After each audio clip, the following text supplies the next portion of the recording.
How to convert portrait video to landscape. Hello everyone, welcome back to our channel and today we are back again with a new video. So without any delay, let's get into it. For that, firstly open CapCut application on your device.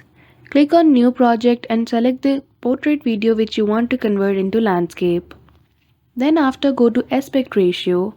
Choose the ratio of 16:9. After that, again scroll to the right from the bottom tab and now you need to remove the black space.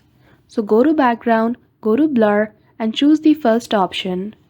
Now as you can see, the background has been removed and you can see the picture itself in the landscape mode.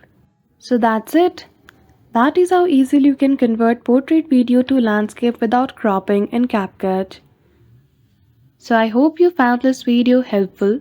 If you did, don't forget to give it a thumbs up and subscribe to our channel for such tutorial. Thank you for watching till the end.